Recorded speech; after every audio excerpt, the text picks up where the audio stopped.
This weekend started out like any other Saturday. I woke up a little later than usual, stretched, then turned to give my wife of 17 years a kiss. Half asleep, she grumbled. "Jack, let me sleep. I swear, I can't get a moment's peace with you, at night or in the morning. And I bet the girls are already up." I chuckled and shook my head. "You're probably right. But they're old enough to fend for themselves now. They won't be barging in." With that, I slid out of bed, threw on my robe, and made my way to the shower. As I passed Sarah's room, I caught the familiar sound of a struggle. Lily was clearly trying to drag her out of bed. The usual morning chaos. I figured they'd work it out on their own and kept walking. After freshening up, I got dressed and headed to the kitchen. Sure enough, my daughters were already seated at the table, looking impatient. Sarah shot me a look. "Are we actually eating today? Or do we just power through on air?" I frowned, confused. "What do you mean? You're on New Year's vacation. You're going to Grandma's, remember?" She blinked at me. "And what about you? You're off too, right? It's a long weekend. Wasn't this Mom's idea?" I shrugged. "How about you make your own breakfast?" Lily sighed dramatically. "We would, but Mom won't let us. She thinks we'll ruin her pans and burn the house down. Scrambled eggs are about the only thing we're trusted with." "Well, what about oatmeal?" I suggested. "Or semolina porridge, you know, like the English eat?" Sarah's face lit up. "Oatmeal, please, sir," she said in an exaggerated, posh accent. I grinned. "Oatmeal it is, miss. We'll save the oats for the horses." Then, pointing a finger at them, I added, "And if I make semolina, no lumps. Now go wash your faces and brush your teeth. Breakfast will be ready in 15 minutes. As I got to work in the kitchen, Emma finally emerged from the bedroom and disappeared into the bathroom. A few minutes later, she reappeared, hair combed, looking fresh, wearing one of my shirts. Even after all these years, there was something about her that still got to me. She had a beauty that was hers alone, no matter what anyone else thought. And I loved her. But that love had started to feel complicated. There was a distance between us, something unspoken but unmistakable. Emma sat down at the table and addressed the girls. "Eat up and get ready. Daddy's taking you to Grandma's." Sarah immediately pushed back. "Wait, what? Mom, you promised we'd go to the ski center. We already packed all our gear. We were so excited to spend New Year's Eve together." Emma's expression didn't change. "Girls, sometimes things don't go the way we want. We'll go to the ski center during spring break." Then, as if that was supposed to make it better, she added, "Or maybe we'll go to Palmer. They have snow year-round in the mountains." Sarah groaned. "Spring break? When there's no snow? Great plan, Mom." I watched the exchange in silence, my irritation growing. I wasn't thrilled about this last-minute switch. Emma had pulled the rug out from under the kids, and worse, she was acting like it was no big deal. Lately, I'd noticed a change in her, a kind of emotional distance that hadn't always been there. And the timing? It wasn't lost on me. This all seemed to line up a little too well with the arrival of David, the new commercial director at her office. I hadn't known much about him at first, just that Emma had gone to college with him. But the more I thought about it, the more I realized something was off. She'd never mentioned him before, and suddenly, he was everywhere. I didn't want to believe the worst, but something in my gut told me I had reason to worry. I'd considered confronting him, but what good would that do? It would only make things worse between Emma and me. Instead, I kept my distance and paid attention. As far as I knew, nothing had actually happened between them, just some friendly office flirting. But now, with Emma suddenly shipping the kids off to her mother's for the holiday, I couldn't shake the feeling that something was about to go down. And I was ready for it. I'd been bracing for this conversation for a while now, and I had taken precautions. Before heading back to the kitchen, I'd stepped into the bathroom, turned on a recorder, and slipped it into my pocket. Emma had no idea.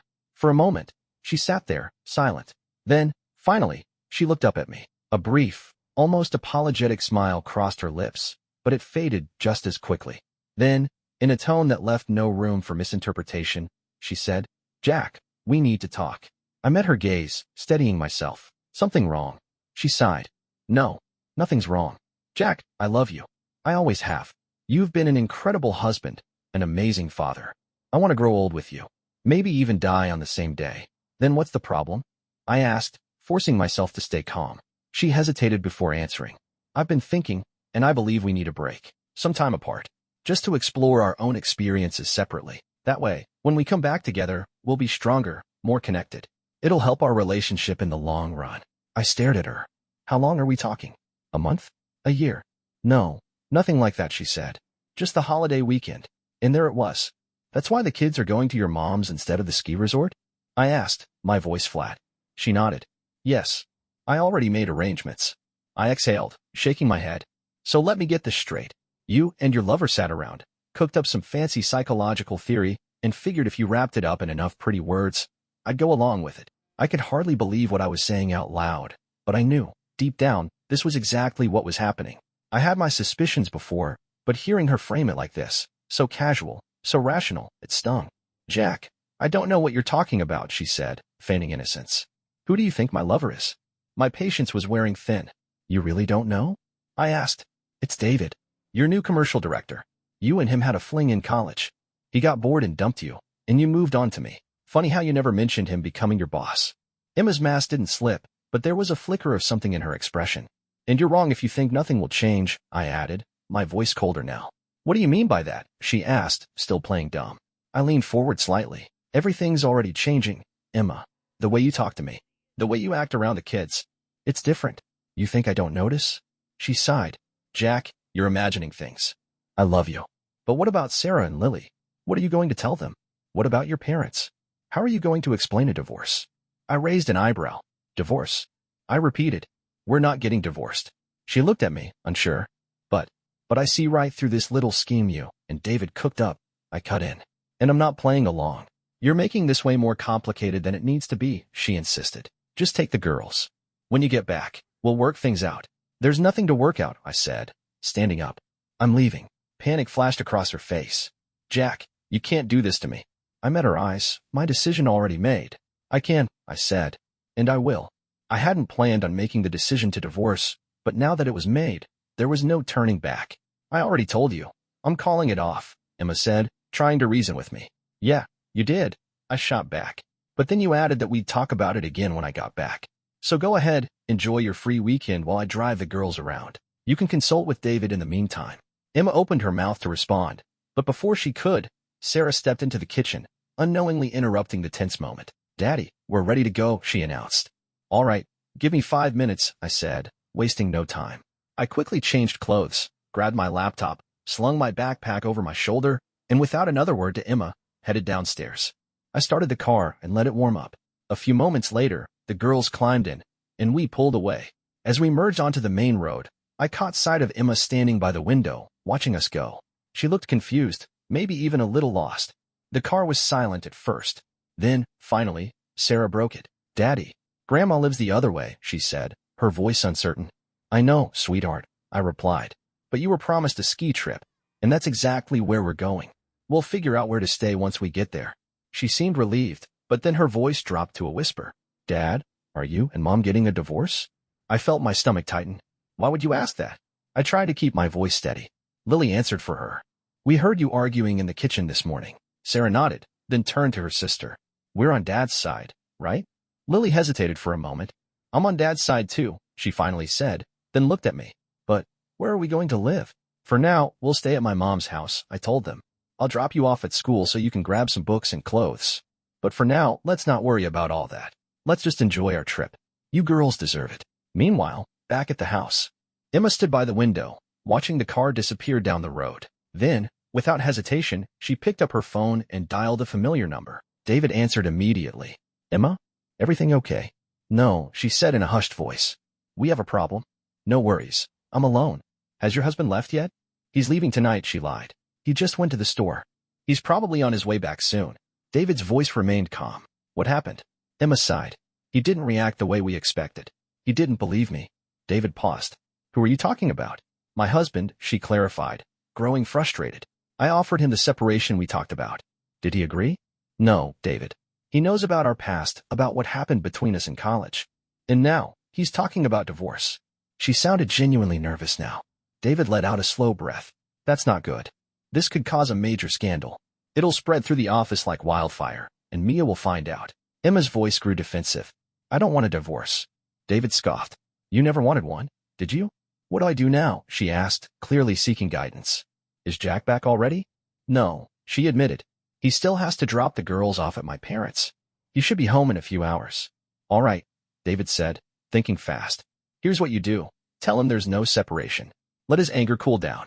We can't let this blow up, especially at work. It'll only complicate things. Emma nodded, feeling slightly reassured by his words.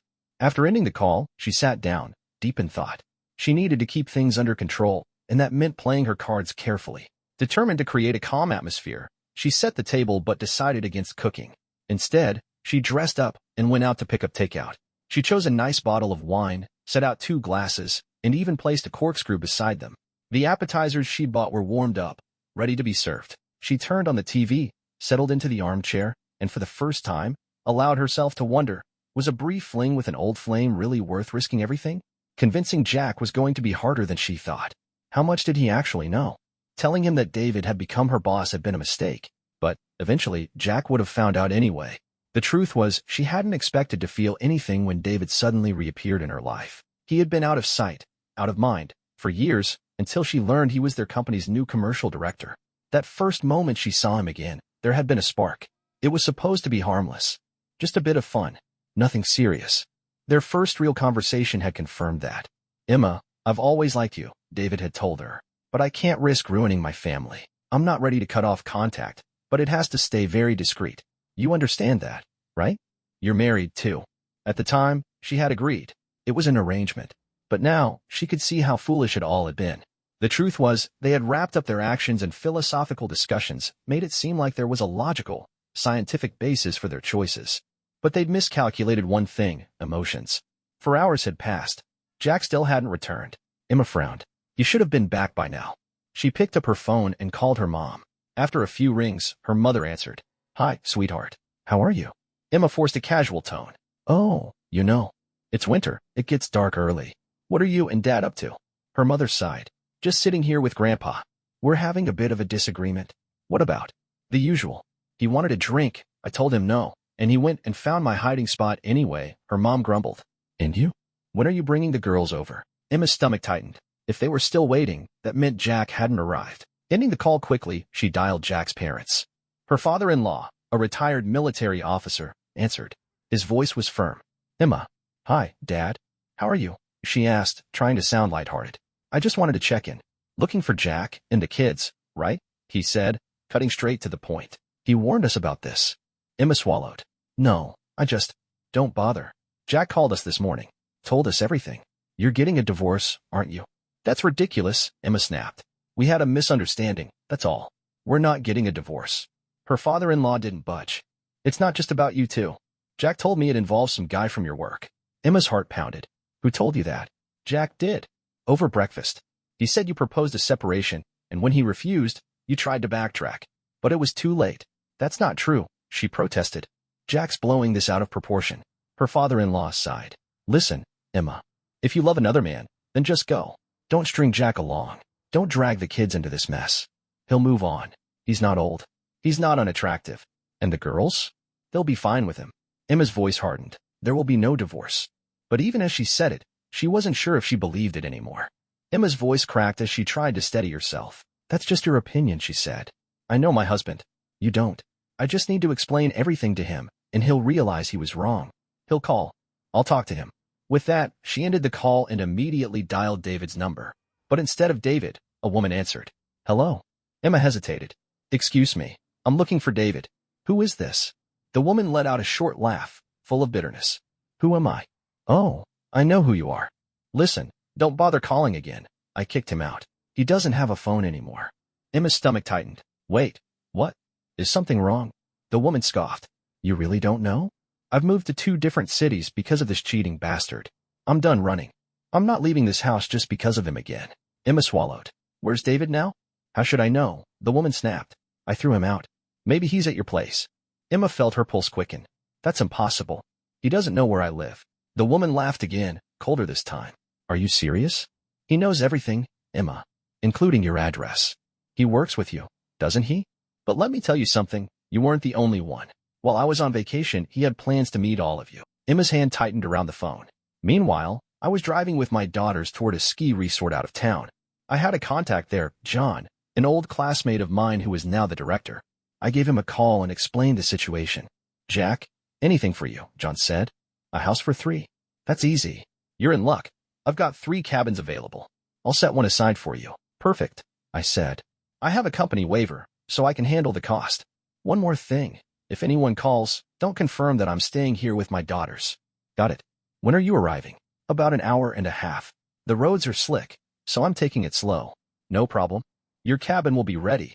Just tell the front desk you're here to see me, and they'll direct you. An hour and a half later, we reached the gates of the ski lodge. I rolled down the window and let the gatekeeper know we were there for John. He nodded and directed us inside. There was a covered parking lot near the main lodge, so I pulled in, killed the engine, and turned to my daughters. All right, girls. Let's grab our things. We gathered our bags and stepped into the cabin. The moment we entered, John was already waiting at the dining table. Hurry up, the food's getting cold, he said with a grin. I laughed. You're always in such a rush. Let my girls wash up and explore a little first. Sarah and Lily eagerly took their bags and hurried upstairs to check out the rooms. In no time, they were back, now in their tracksuits, clearly pleased with the accommodations. They were growing up so fast. John glanced around. Where's Emma? Why didn't she come? I exhaled. That's a whole other story. I'll fill you in later. For now, let's toast to old friends. You're eager and yet so slow, John joked, pouring the drinks. We raised our glasses, reminiscing over the past. Occasionally, the girls would interrupt with a question or two, but the night was lighthearted, at least on the surface. Eventually, Lily piped up. Jan, is there anything else to do here? Something fun. Well, right now there's a dance party happening in the main hall, he said. Lily's eyes widened. A dance? But we didn't bring anything fancy to wear. John chuckled. There's no dress code. You can go as you are. Sarah perked up. Really? Can we go? Of course, John said. I'll have one of my staff take you there. A few minutes later, a young employee arrived to escort them to the dance. Once they were gone, John leaned back and turned to me, his expression shifting to something more serious. So, tell me, why the sudden decision to get a divorce? What happened? I let out a long sigh. Remember when I first started dating Emma?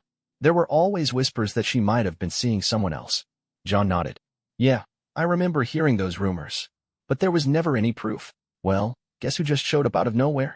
Some guy from out of town, David. And guess what? He's now the commercial director at Emma's company. John frowned. And they started an emotional affair. At first, I didn't see it. I brushed it off. But today, everything came to light. Turns out, David's wife, Mia, decided to divorce him and spilled the whole story to me. John's face darkened. So Emma cheated on you? Not physically. But she and David cooked up some ridiculous excuse about needing time apart to strengthen our marriage. I scoffed, shaking my head. I've never trusted this sociological nonsense. It's always some over-intellectualized way of justifying bad decisions. John nodded. You're right about that. I realized today that staying with her would be unbearable. So, I've made up my mind. I'm filing for divorce. For the first time all day, I felt lighter, as if a huge weight had finally been lifted off my chest. John studied me for a moment. So what's next? A group of lawyers is coming to town tomorrow. They have an office downtown. I'm going to consult them and see how to move forward. John grinned.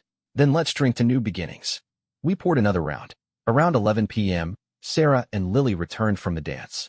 A staff member had made sure they got back safely. They looked tired but happy. I whipped up a quick supper, and we sat together, sharing a quiet meal before they headed to bed.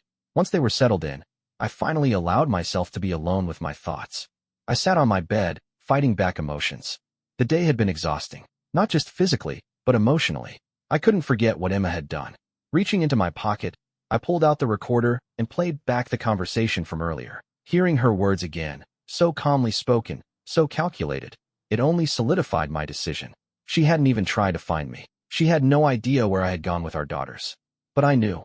I had promised them a ski trip, so that's exactly where I had taken them. Meanwhile, back at the house, Emma had been trying to track me down.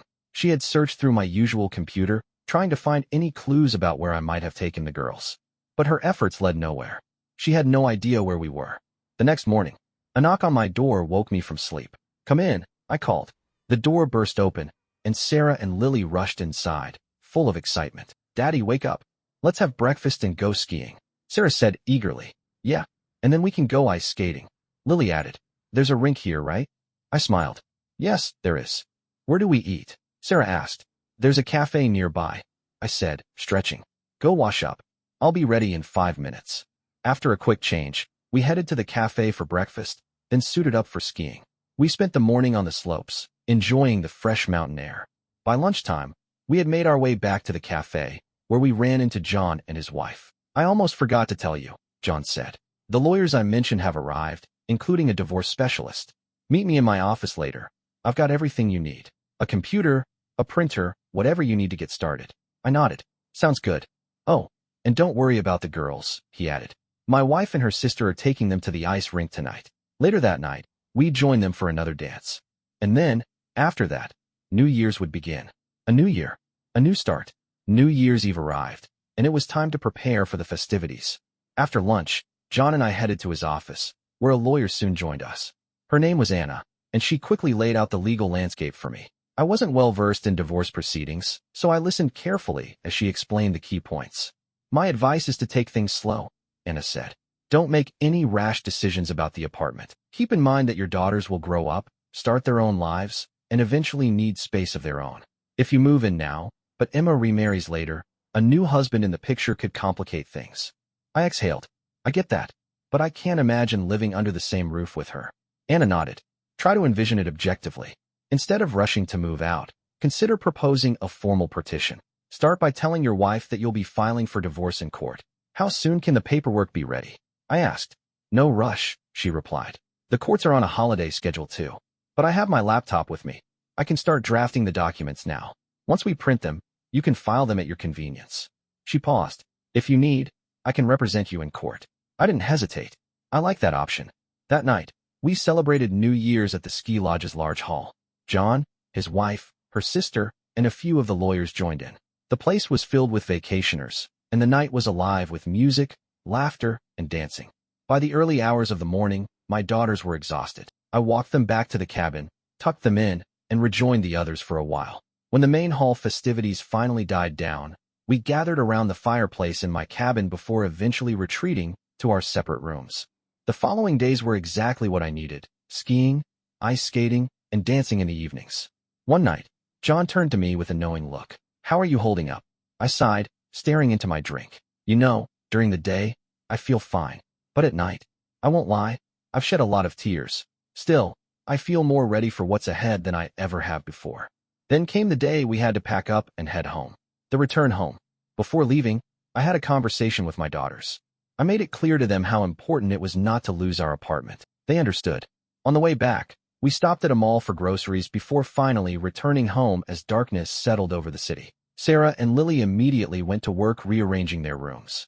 Lily had decided to move into Sarah's room so I could have a space of my own.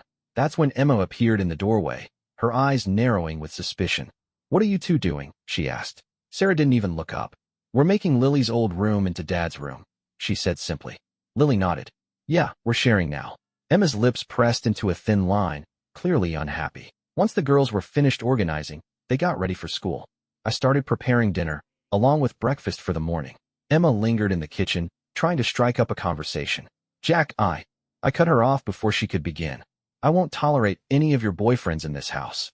You can meet them wherever you want, but not here. Just so you know, I'm filing for divorce. Her face paled, but I didn't wait for her response. She retreated to the girls' room and tried to talk to them instead. Girls, don't you want to spend some time with me? Sarah shrugged. Not really. We didn't miss you.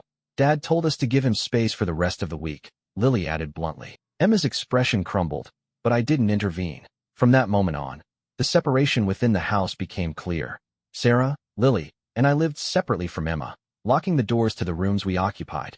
I cooked for myself and the girls, making a point to ignore Emma entirely. The divorce papers arrived. On Friday evening, there was a knock at the door. A young woman stood there, holding a registered letter. She handed it to Emma and left. Emma's hands trembled as she opened the envelope. Inside was the official summons, along with my statement of claim. Tears welled in her eyes as she rushed into the kitchen, her voice breaking. Jack, why? Why do you want a divorce? I thought we could work things out. I didn't look up from what I was doing. Talk to a lawyer if you have questions. My voice was cold, distant. Her eyes searched mine, desperate for any sign of warmth. David's gone, she blurted out, as if that changed anything. I didn't flinch. Then call him for advice. Emma's breath hitched. I have no one now, she whispered. The girls had already eaten and gone to their room. They didn't acknowledge Emma at all. In her desperation, she clung to whatever words she thought might sway me. She pleaded, declaring her love for me, for our daughters, anything to make me reconsider. But my mind was made up. I set down my fork, finally meeting her gaze. What does love have to do with this? I asked, barely containing my frustration. I did love you. But that was before I found out about David. Before I learned that you kept your old boyfriend a secret from me our entire marriage. I let out a bitter laugh. I was an idiot to keep loving you. Her lip quivered. Jack, you wanted to talk? Fine. Let's talk. My voice was sharp now, slicing through the air. Tell me about your big weekend. What was your plan? How were you going to spend it? I leaned back, arms crossed. It's been a while since I heard your wonderful sociological theories. So go ahead, educate me. Emma's mouth opened, but no words came out. I turned my back to her and started clearing the table. As the dishes clattered, Sarah appeared in the doorway. Need help, Dad? She asked softly. I gave her a tired smile. No, sweetheart. Just go upstairs and tidy your room. I'll handle the dishes and ironing. She nodded and left. Emma, realizing I wasn't going to engage with her, silently retreated to her room, tears slipping down her cheeks. A late-night confession. After finishing the dishes, I turned off the lights and headed to my room. But before bed, I stopped by the kitchen to grab a glass of water. Emma was still there, sitting alone in the dark. When she saw me, she spoke, her voice small, broken. Jack, none of this was planned. I stayed silent. It just happened, she continued, staring at her hands. David and I were together in university, and then one day, he just disappeared. No explanation. No goodbye, and I moved on. No one pressured me into anything. Almost no one even knew we were together. She swallowed hard. Then, years later, he showed up at my workplace. At first, it was just work, and then one day, he asked me to lunch. I told myself it was innocent. She let out a bitter laugh. But it wasn't. He made sure everything was planned carefully. No suspicious encounters. No traces for our spouses to find. She looked up at me then, eyes pleading. I thought it was just a meaningless fling. I exhaled sharply. So you concocted an entire story to justify it. Emma shook her head. I never thought it would go this far. I didn't think. I cut her off. You didn't think at all, Emma. Her voice wavered. I agreed to David's plan, but can't you see? He was just using me. For the first time in a long time, I saw it in her eyes. Regret. Emma's voice wavered, frustration and desperation intertwining. Can you really be so blind? I exhaled, shaking my head. Blind? No, Emma. But you sure were naive if you thought I wouldn't see through all of this. She swallowed hard. It's not like that. It's just, she hesitated before continuing. It's been a long time since you complimented me. My looks, my clothes, my hair, you used to notice. I let out a bitter laugh. So that's your excuse? Because I didn't tell you every single day how beautiful you are, you decided to cheat on me? I took a step back, crossing my arms. Tell me, Emma, should I expect you to sleep with every man who gives you a compliment? She had no answer. Preparing for the court battle. In the days that followed, I focused on preparing for the legal battle ahead. My lawyer, Anna, emphasized the importance of the child welfare official's assessment, as their opinion would carry significant weight in court. The girls' wishes would also be considered, but I had no doubt where they stood. At night, when the house was quiet, I found it difficult to sleep. My thoughts churned with memories of love and betrayal. Emma's betrayal. Anger and pain mingled inside me, but more than anything, I just wanted this divorce finalized. I had lost all trust in Emma. Our marriage was beyond repair. The girls had already begun distancing themselves from her. She noticed, and one night, she tried to use them as an argument. For the sake of the children, she said, we should stay together and try to make this work. I shook my head, my voice firm. Our children need to know that they are loved unconditionally, but they also need to see what real love looks like. They aren't responsible for what happened here, Emma. They're old enough to form their own opinions about us, and I haven't poisoned them against you. They made up their own minds based on what they heard, on what you said about our temporary separation. She looked down, silent. I continued. I'm proud of them. They saw right through your lies. They saw what was happening between you and your lover, and they made their own choices. They were furious with you when we left. That's what changed my plans for that weekend. Emma's voice was small. Do they hate me? I sighed, rubbing a hand over my face. For someone with a sociology degree, you really don't understand people, do you? I looked her in the eye. Yes, Emma, they know their mother was unfaithful. And yes, they're angry. You can try to fix your relationship with them, but you need to understand adolescence is a crucial time. They're forming their own identities. They're changing, growing, deciding who they want to be. You think they'll just forget this? She had no answer. The courtroom showdown. The weeks leading up to our court date were filled with Emma's last-ditch attempts to plead with me, but I remained firm. Then, the day came. As we faced each other in the courtroom for the preliminary session, we were granted a reconciliation period, a mandatory step before the official proceedings could continue. When that period expired, I presented Emma with a proposed child custody agreement as part of the divorce settlement. It stated that the girls would live with me. Emma's jaw tightened. I won't sign it. I expected that response. Then we'll let the court decide, I said calmly. You can't be sure they'll rule in your favor, she snapped. Good luck with that appeal, I said, my patience wearing thin. Her voice softened, taking on a pleading tone. Jack, I know I made a terrible mistake. I realize now how wrong I was. Please, just understand that I love you. I'll never see David again. I scoffed. Oh, so you're planning to replace him with someone else then? My voice was cold. That's your decision. Don't try to put it on me. You're the sociologist. You tell yourself whatever you need to sleep at night. But I'm done listening. I turned away. If you change your mind about the agreement, sign it in front of a notary. That's the only way it holds legal weight. She didn't respond. The final judgment. As the court's deadline for reconciliation passed, Emma made desperate attempts to reconnect with Sarah and Lily, but they wanted nothing to do with her. After school, they went straight to their computer science classes, then returned home with me. I made them a light snack, helped them with their homework, and prepared meals for the next day. One afternoon, the child welfare authorities visited. They spoke with the girls, examined their living situation, and compiled their report.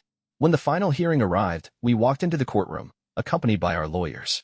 Emma, however, came alone.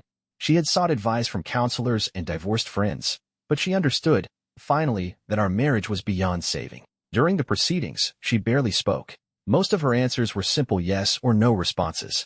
At the end of the trial, she made an announcement. I am relinquishing my share of the apartment to our daughters, she said, handing over a deed of gift. The judge acknowledged her statement, noting that she had already removed her personal belongings and that anything left would be cleared out within a week. Then, Emma requested a short recess to sign the child support agreement I had proposed.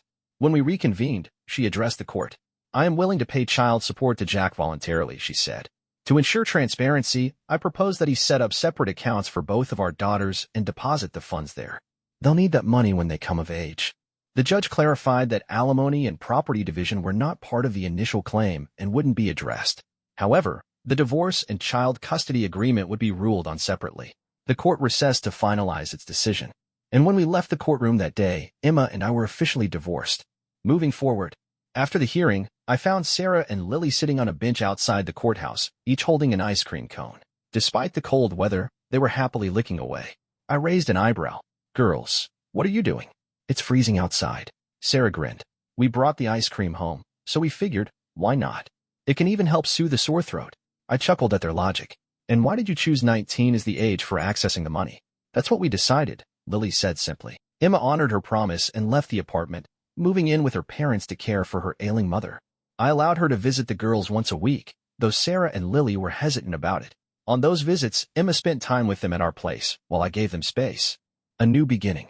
I spent a long time alone. When the next New Year's Eve came around, I vacationed at the ski resort again, this time with my grown daughters. John's wife's sister, Zoe, often joined us. Over time, something developed between us. I wasn't in a rush. My focus remained on Sarah and Lily, guiding them, supporting them. But Zoe was kind, and though my daughters were initially wary, they grew to like her. As for Emma, her life took a different path. Her parents passed away, one after the other. I helped with the funerals, but our shared grief didn't bring us closer. She lived independently, her daughters becoming the center of her world. Eventually, she started dating a lonely widower from her neighborhood. And David? He never showed up again. His whereabouts remained a mystery, even to his ex-wife, Mia, who had long since remarried. And as the years passed, I realized that, despite everything, I had done the right thing. I had chosen peace. I had chosen freedom. And most importantly, I had chosen my daughters.